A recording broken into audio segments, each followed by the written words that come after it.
কৃষ্ণ রাধে রাধে জয় গীতা। তো আজকে আমার গীতা যে পাঠের সেটি শ্লোক নাম্বার 31 নাম্বার শ্লোক আপনাদের সামনে শোনাবো। গত 30 নাম্বার পর্যন্ত শুনিয়েছি, আজকে 31 নাম্বার শ্লোক শোনাবো। তো আপনারা এখনো পর্যন্ত যারা গীতা পড়ার অভ্যেস এখনো করতে পারেননি তাদের জন্য বলছি, অবশ্যই আপনারা গীতা পড়ার অভ্যেস করুন। দিনে একটি বার হলেও বা একটি শ্লোক বা দুটি শ্লোক পড়ার চেষ্টা করুন, এবং যদি বা করতে না পারে সময়ের অভাবে, তবে আমার যে কথাগুলো অর্থাৎ গীতার যে পড়ে শোনাচ্ছি আপনাদের সামনে এই চ্যানেলের মাধ্যমে, কেবি ভজন কীর্তনের মাধ্যমে, আপনারা অবশ্যই সকলে মিলে শুনুন। এবং আমি তো পড়ছি, আমার যে ফললাভ আমি লাভ করতে পারবো, এবং আপনারা যদি কান দিয়ে শ্রবণ করেন একই ফললাভ কিন্তু আপনারা পাবেন এই গীতা পাঠ করার ফলে। তো গীতা পাঠ সকলকে করা উচিত। সঙ্গে যেখানে যাবেন গীতাকে সঙ্গে করে নিয়ে যাবেন। একটা ছোট্ট চটি একটা গীতা আপনারা কিন্তু কিনে রেখে দিবেন, সঙ্গে রেখে দিবেন বন্ধুরা। জয় গীতা বলে আমি শুরু করছি আজকে শ্লোক নাম্বার 31। শুনুন। ন চ শ্রেয় হনু কস্বামী হত্যা স্বজন মাহবে ন কাঙ্ক্ষে বিজয়ং কৃষ্ণ ন চ রাজ্যং সুখানি চ। ন মানে না, চ ও শ্রেয় মানে মঙ্গল, অনুপস্বামী দেখতে পারছি, হত্যা মানে হত্যা করে, স্বজনম মানে আত্মীয় স্বজনদের, আহবে মানে যুদ্ধে, ন মানে না, কাঙ্ক্ষে মানে আকাঙ্ক্ষা করি, বিজয়ম মানে যুদ্ধে জয়, কৃষ্ণ হে কৃষ্ণ, না ন মানে না, চ মানে ও, রাজ্যম মানে রাজ্য, সুখানি মানে সুখ, চ মানে ও। অনুবাদটি এখানে পড়ে শোনাচ্ছি, শুনুন। হে কৃষ্ণ, যুদ্ধে আত্মীয় স্বজনদের নিধন করার মাধ্যমে কিভাবে মঙ্গল হতে পারে আমি তা দেখতে পারছি না। আমি যে কোনো যুদ্ধ জয়, রাজ্য এবং সুখভোগ কামনা করি না। তাৎপর্যটি শুনুন এখানে কি বলছে এই মানে, অর্থাৎ এই অনুবাদটি যা বললো তার তাৎপর্যটি কি সেটা আমি পড়ে শোনাচ্ছি, শুনুন। তাৎপর্য হলো, বিষ্ণুই মানে ব্র্যাকেটে বলছে বা শ্রীকৃষ্ণ যে তাদের প্রকৃত স্বার্থ তা না জেনে যে বদ্ধ জীবেরা দেহগত সম্পর্কের দ্বারা আকৃষ্ট হয়ে সুখী হতে চায়, জীবনের এই প্রকার অন্ধ ধারণার বশবর্তী হয়ে তারা এমনকি জাগতিক সুখের কারণগুলিও ভুলে যায়। এখানে অর্জুনের আচরণ থেকে মনে হয় যে তিনি তার যে ক্ষাত্র ধর্মও ভুলে গেছেন। শাস্ত্রে বলা হয়েছে দুই রকমের মানুষ, যে পরম শক্তিসম্পন্ন ও উজ্জ্বল আলোকে উদ্ভাসিত সূর্যলোকে উত্তীর্ণ হন, তারা হলেন শ্রীকৃষ্ণের যে অজ্ঞানুসারে যে যুদ্ধে অবতীর্ণ হয়ে রণভূমিতে প্রাণত্যাগ করেন, সে ক্ষত্রিয় এবং সর্বত্যাগী সন্ন্যাসী। যিনি আধ্যাত্ম চিন্তায় গভীরভাবে অনুরক্ত, অর্জুন তার আত্মীয় স্বজনে প্রাণ হনন করা তো দূরের কথা, তার শত্রুকে পর্যন্ত হত্যা করতে নারাজ ছিলেন। তেমনি তার শত্রুকেও কিন্তু আত্মীয় স্বজন, এই যুদ্ধে যে আত্মীয় স্বজন প্রাণ বলিদান যাবে তো এই যুদ্ধে, সেটা কিন্তু হরণ করার কথা কখনো ভাবিনি। এছাড়াও যে শত্রুপক্ষকে অর্থাৎ যারা শত্রু ছিল তাদেরকেও কিন্তু প্রাণ হরণের কথা এখানে অর্জুন কোনো সময়ের জন্য কিন্তু এখানে প্রকাশ করেনি বা তার মনেই আসেনি।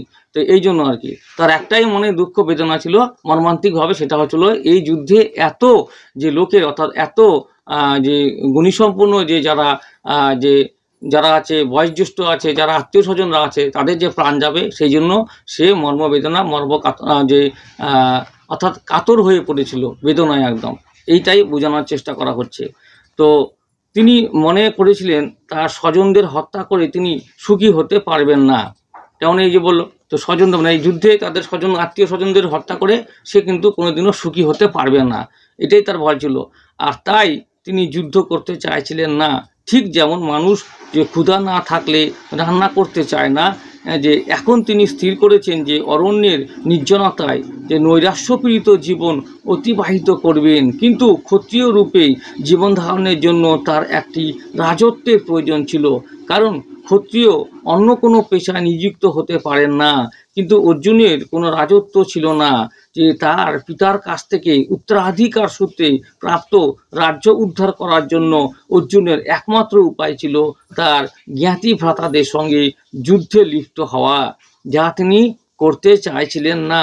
তাই তিনি বিবেচনা করেছিলেন যে বনে গমন করে নৈরাশ্যময় নির্জন জীবনযাপন করাটাই তার পক্ষে ঠিক ছিল। তার মানে যে এই যে এরা ছিল একসঙ্গে আর কি সকলে মিলে, অর্থাৎ যে যুদ্ধে যে এদেরকে প্রাণ হচ্ছে যে বলিদান দিতে হবে, বিসর্জন যাবে এই যুদ্ধক্ষেত্রে আত্মীয় স্বজনদের, তার ভাতাদের আর কি, মানে অর্থাৎ বিপক্ষের তো তার জন্য এই প্রাণ সে নিতে চাচ্ছিল না বা নেওয়ার যে তার মনে কিন্তু কোনো দিনই ইচ্ছা ছিল না। তো এর থেকে ভালো ছিল যে বন জঙ্গলে তারা হচ্ছে সকলেই মিলে জীবন যাপন করবে, জীবন কাটাবে, এটি ছিল যুদ্ধ করার চাইতে, যে এটি তার একমাত্র যে মনের হচ্ছে উদ্দেশ্য ছিল, যে যুদ্ধ আমার দরকার নেই, যুদ্ধ করলে এত লোকের প্রাণ যাবে, এত ভাইদের যে তার হচ্ছে প্রাণ যাবে, তো সেই জন্য কিন্তু কি দরকার, এই যুদ্ধ আমার দরকার নেই, তার থেকে আমি বনে জঙ্গলে বনবাসে গিয়ে আমরা জীবনযাপন করব, এইটি ছিল আর কি। তো এটা হচ্ছে আজকে আমি 31 নম্বর শ্লোক পড়ে আপনাদের শোনালাম। পরবর্তী শ্লোক 32 নম্বর যে 32 থেকে 35 নম্বর শ্লোক পড়ে শোনাবো, তার পাওয়ার অপেক্ষা থাকুন ভিডিওটি। আর জয় গীতা বলে আমি শেষ করছি। যারা এখনও পর্যন্ত গীতা পাঠ শুরু করেননি এবং শুরু করে দিন, আগামী দিনে আরও প্রচুর আমি এই পাঠ সম্পূর্ণ, অর্থাৎ এই যে শ্রীমদ্ ভগবতের যথাযথ যে গীতা আছে, এটা আমি আপনাদের সামনে পাঠ করে শোনাই, অর্থাৎ শোনাচ্ছি এই মুহূর্তে আর কি। তো এটাই, অর্থাৎ ছোটো ছোটো যে বইগুলো ছিল ছোটো, সেগুলো কিন্তু কমপ্লিট করা আছে। তো আমি এটা ওই বড়টা ধরেছি, অর্থাৎ এই পাঠটি আপনাদেরকে আমি কিন্তু সম্পূর্ণ পাঠ করে শোনানোর চেষ্টা করব, সম্পূর্ণ, মানে যতগুলো পেজ আছে এখানে সবগুলো করানোর আমি চেষ্টা করব। তো আপনারা শুনতে থাকুন, যারা প্রথম থেকে দেখতে পাচ্ছেন বা শুনছেন অবশ্যই শুনুন, এবং এই গীতা পাঠকে অবশ্যই সকলে কান দিয়ে শ্রবণ করুন। যারা সময় নেই, সময়ের অভাবে পড়তে পারে না, তাদের জন্য বলছি যে কোনো এক সময় ভিডিও অন করে দিন, অন করে কিন্তু কান দিয়ে শ্রবণ করুন, একই ফললাভ পাবেন, অসুবিধা নেই। আপনারা যে পড়তে পারছেন, অনেকে বাড়িতে বয়োজ্যেষ্ঠরা আছেন যারা দেখতে পান না, চোখে কম দেখে, তো তাদের ক্ষেত্রে বলবো যে কান দিয়ে শ্রবণ করুন, পড়ার দরকার নেই। যারা পড়ার এখনো পর্যন্ত যারা পড়ার হচ্ছে যে মানে অবস্থা আছে, যারা পড়তে পারবেন, সময় আছে, তাদের জন্য বলবো অবশ্যই একটি বা দুটি করে শ্লোক হলেও কিন্তু পড়ার চেষ্টা করুন। সময়ের কোনো নির্ধারিত কোনো সময় এখানে নেই, আপনারা যখন খুশি পড়তে পারেন, যে অবস্থাতে খুশি পড়তে পারেন, কোনো বাধা নিষেধ নেই। শুধুমাত্র গীতাকে অবলম্বন করে থাকুন, আর গীতাকে পড়ুন, আর গীতাকে ভালোবাসুন। জয় গীতা, হরে কৃষ্ণ, রাধে রাধে, সকলে ভালো থাকুন। যে পরবর্তী যে শ্লোক 32 থেকে 35 নম্বর শ্লোক আমি পড়ে শোনাবো, তার পাওয়ার অপেক্ষায় থাকুন।